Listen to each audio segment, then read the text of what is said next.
ఈ రోజున మంగళగిరిలో తిరిగి వైఎస్ఆర్ కాంగ్రెస్ పార్టీని గెలిపించడానికి మూడవసారి నేను తిరిగి వైఎస్ఆర్ కాంగ్రెస్ పార్టీలోకి జగన్మోహన్ రెడ్డి గారి దగ్గర చేరడం జరిగింది. పేదవాడు శాశ్వతంగా వాళ్ళ జీవితాల్లో సంతోషంగా ఉండాలి, పేదవాడు గొప్పవాడు కావాలి, ప్రతి మధ్యతరగతి కుటుంబంలో కూడా ఎస్సీ ఎస్టీ బీసీ మైనార్టీలందరూ కూడా వాళ్ళ జీవితాల్లో వెలుగులు నింపడానికి జగన్మోహన్ రెడ్డి గారు చేస్తున్నటువంటి కార్యక్రమాల్లో ఒక 2 నెలల కాలం పాటు నేను పక్కకు వైదొలిగినటువంటి పరిస్థితి నుంచి మళ్ళా తిరిగి ఆ జగనన్న బాటలో నడవాలి అని చెప్పేసి నేను నిశ్చయించుకొని తిరిగి రావటం జరిగింది. మనందరికీ తెలిసిందే, రాజశేఖర రెడ్డి గారి బాటలో నడుస్తున్నటువంటి జగన్మోహన్ రెడ్డి గారు ఇంకొక 20-30 సంవత్సరాల పాటు ఈ రాష్ట్రానికి ముఖ్యమంత్రిగా నిలబడగలిగితే, ప్రజలందరూ కూడా అండగా ఉంటే పేదవాడు వాళ్ళ జీవితాలు పూర్తి స్థాయిలో ఉన్నత స్థితికి వెళ్తాయి అని చెప్పేసి ఇవాళ జగన్మోహన్ రెడ్డి గారు చేస్తున్నటువంటి పరిపాలన రుజువు అవుతూ ఉంది అనే సంగతి మనందరం కూడా చూస్తూ ఉన్నాం. వైనాట్ 175లో నేను కూడా భాగస్వామిని కావాలని, అదేవిధంగా 25కి 25 పార్లమెంటు స్థానాలు కూడా తిరిగి వైఎస్ఆర్ కాంగ్రెస్ పార్టీ కైవసం కావటానికి నా వంతు కృషిగా నేను పనిచేస్తూ ఇవాళ జగన్మోహన్ రెడ్డి గారికి చాలా స్పష్టంగా చెప్పుకోవడం జరిగింది. 2014 నుంచి 2024 వరకు కూడా 2 సార్లు నాకు ఆయన మంగళగిరి శాసనసభ్యుడిగా అవకాశం కల్పించినందుకు ఆయనకి ధన్యవాదాలు తెలియజేస్తూ, అన్నా మీరు ఏ అభ్యర్థిని మంగళగిరిలో మీరు ఇచ్చినా కూడా ఆ అభ్యర్థి విజయానికి పూర్తి స్థాయిగా అన్కండిషనల్గా నేను పనిచేసి ఖచ్చితంగా తిరిగి మూడవసారి మంగళగిరిలో వైఎస్ఆర్ కాంగ్రెస్ పార్టీ గెలుపుకి నేను పనిచేస్తానని చెప్పి చెప్పడం జరిగింది. ఇటువంటి పరిస్థితుల్లో ఇక నుంచి అన్నకి నేను చెప్పడం కూడా జరిగింది, పేదవాడికి ఏ విధంగా అయితే ఈ రోజున జరుగుతున్న అదే ప్రతిపక్షాలన్నీ కూడా చూసాం. 2009లో రాజశేఖర రెడ్డి గారి మీద ప్రతిపక్షాలన్నీ కూడా ఏకమయ్యి ఏ విధంగా అయితే మరి రాజకీయంగా వచ్చినాయో ఆ రోజున ప్రజలందరూ కూడా రాజశేఖర రెడ్డి గారికి అండగా నిలబడ్డారు. అలాంటి పరిస్థితి మళ్ళా తిరిగి ఈ రోజున వస్తూ ఉంది.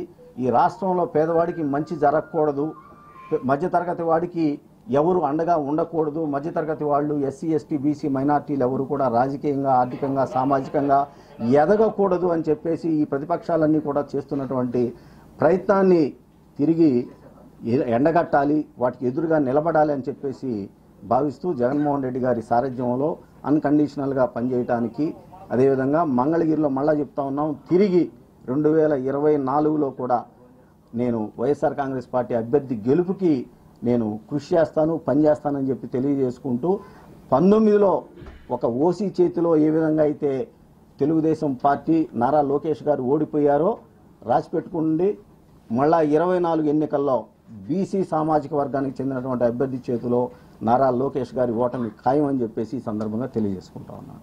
Thank you.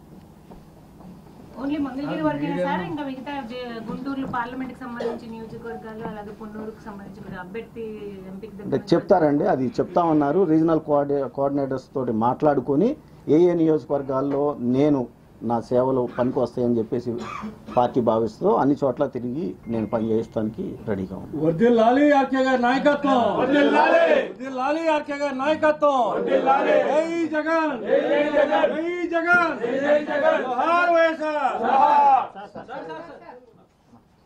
గతంలో కొన్ని కామెంట్స్ కూడా చేశారు, వాటికి సంబంధించి అదే కట్టుబడి ఉంటారా లేదంటే దానికి సంబంధించి అంటే ఎటువంటి వ్యాఖ్యలు అంటే అభివృద్ధికి సంబంధించి లేదంటే మంగళగిరి అభివృద్ధికి సంబంధించి జగన్మోహన్ రెడ్డి గారు అధికారులను ఆదేశించి ఆ పనులన్నీ కూడా చేయడం జరిగింది. ఉదాహరణకి గతంలో చంద్రబాబు నాయుడు గారు ముఖ్యమంత్రిగా ఉన్నప్పుడు ఏదైతే బలవంతపు భూసేకరణకి మంగళగిరి రూరల్ అదేవిధంగా తాడేపల్లి రూరల్ మండలాల్లో బలవంతపు ల్యాండ్ ఎక్విజిషన్కి నోటిఫికేషన్ ఇచ్చారో దాన్ని రద్దు చేస్తాము అని చెప్పి చెప్పడం జరిగింది. ఆ విధంగా ఆల్రెడీ పని సిఆర్డీఏ వాళ్ళు గుంటూరు కలెక్టర్ గారు కూడా పనిచేయడం జరిగింది. అది తుది దశకి చేరుకుంది. అదేవిధంగా మంగళగిరి డెవలప్మెంట్కి సంబంధించి కూడా పూర్తి స్థాయిలో అంచనాలు అవి సిద్ధమైపోయి పనులు కూడా ఆల్రెడీ స్టార్ట్ చేశారు కాబట్టి అది ఆ దిశగా ఇవాళ పనులు పూర్తి స్థాయిలో అయిపోవస్తాయి. అది నేను ఇంకా అడగలేదండి జగన్మోహన్ రెడ్డి గారిని. జగన్మోహన్ రెడ్డి గారు ఏ అభ్యర్థి ఇచ్చినా బీసీ సామాజిక వర్గానికి మాత్రం మంగళగిరి సీట్ ఇస్తా ఉన్నారు. ఆ అభ్యర్థి గెలుపు కోసం నేను పనిచేస్తాను.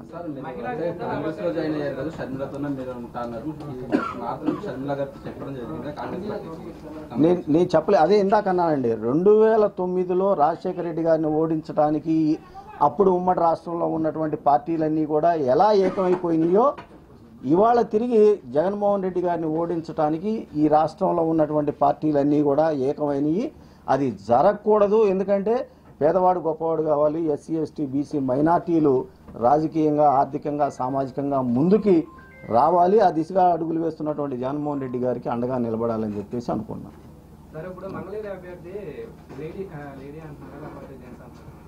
అది నాకు తెలియదండి. అదే అన్నాం, జగన్మోహన్ రెడ్డి గారు వైఎస్ఆర్ కాంగ్రెస్ పార్టీ ఎవరికి మంగళగిరి సీటు ఇచ్చినా కూడా బీసీ సామాజిక వర్గానికి సంబంధించి వాళ్ళ గెలుపు కోసం 100కి 100% పనిచేస్తాము. ఖచ్చితంగా మూడవసారి 2024లో వైఎస్ఆర్ కాంగ్రెస్ పార్టీ జెండా రెపరెపలాడుద్ది మంగళగిరి. బయటకు వచ్చాడు. మళ్ళీ చేస్తా బాబు, చూసారు మళ్ళీ చేస్తా. మళ్ళీ కలిసాడు.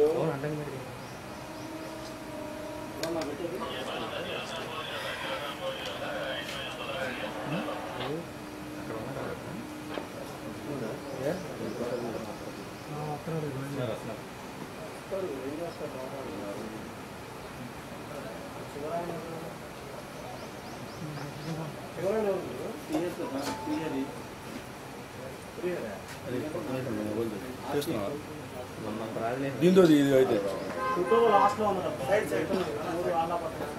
ఎత్తుకెళ్ళిపోతాడు. అలాగే